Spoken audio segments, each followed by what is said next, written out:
Thank you very much. My name is Ernest Mensah Abraham from the University of Professional Studies, Accra, Ghana. Presenting on the topic Green Business Practices and Sustainability of SMEs in a Ghanaian Municipality, a Global South context.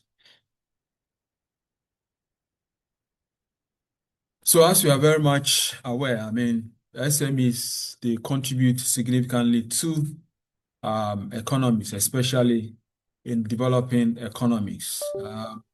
From our parts in Ghana, about 90% of business and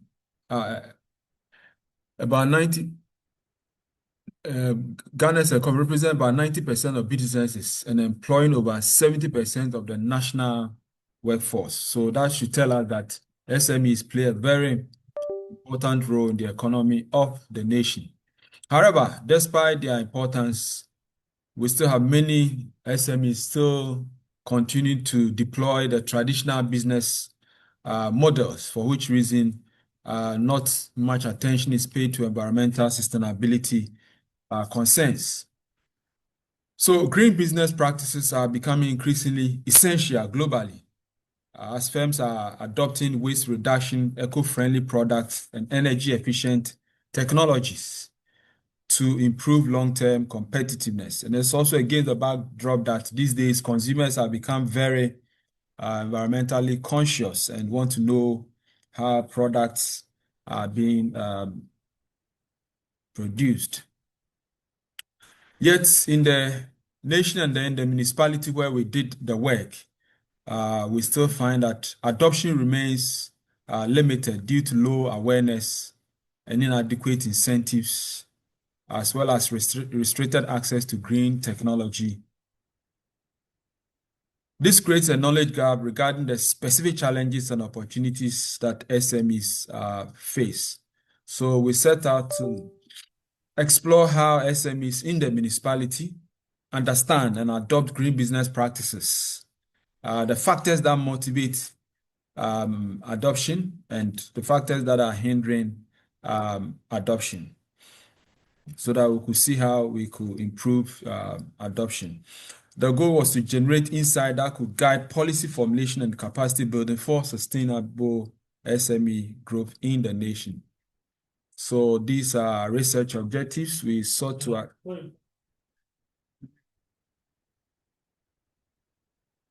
Online can see. Okay.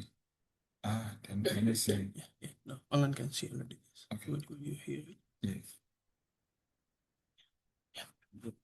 So, all right, so we sought to assess the extent of adoption of green business practices among SMEs. We sought to identify the drivers of adoption and then the barriers also of adoption, and to evaluate the impact of green business practices on economic and environmental concerns. So our theoretical foundation was based on the natural resource-based theory, which emphasized that firms can achieve sustainable competitive advantage by developing environmentally oriented capabilities. A number of research work have been done, and these are some of them with various findings and conclusions in the area. In Ghana, we have a number of work that have been done. It's a quantitative study. We developed a questionnaire. We interviewed about 150 SMEs, and then we used SPSS to run some basic analysis. So this is the demography of the SMEs that we interviewed. We spoke to, both male and female SME owners. So 48, 52. This is the age distribution, and they all have some, general basic understanding of issue in terms of their level of education. And then in terms of the category, we have these ones also there. Yeah, so in terms of our awareness, the findings show that overall awareness of green business concepts is relatively low, with only 12% being very aware and 2% extremely aware. However, the adoption rate remains surprisingly high, with 76.6% of SMEs reporting that they have implemented at least one form of green business. This supports Mensah, who noted that SMEs may adopt basic green practices even when deeper understanding is lacking, such as waste reduction, which is something that is done. The use of eco-friendly products are the most common practices. Although many SMEs claim to have adopted green practice, their commitment over time is inconsistent. About 31% engage frequently in green business initiative. Additionally, 32.7% have been practicing green initiative for less than a year, and only 6.7% report long-term involvement. Funding and capacity gaps. Most green initiatives are funded through internal resources, and that is a challenge. So if the priority is not there, then why adopt with minimal government support? So we found that the lack of financial assistance reinforces earlier findings by this man who argued that SMEs in Ghana face severe financial constraints in adopting sustainability initiatives.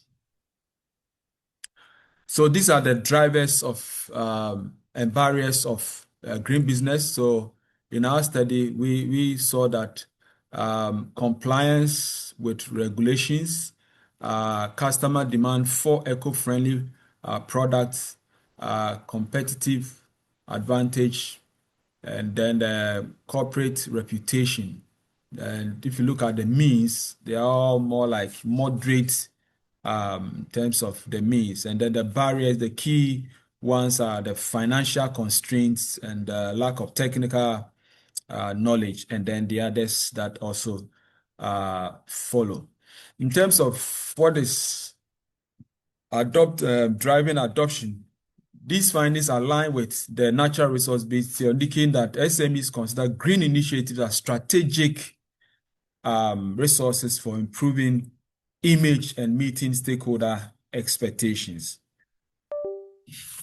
So, as I've already indicated, major barriers, I've mentioned them already. And then we saw their perception about how green initiatives were contributing in terms of the economic sustainability, environmental sustainability, and social sustainability. And we found out that 49.3% rated impact as high on economic, 54.7% rated impact as high on environment, and then 54% also rated impact as high on social sustainability. So the study confirmed that SMEs in the district tend to adopt basic low green practices rather than advanced environmental initiatives.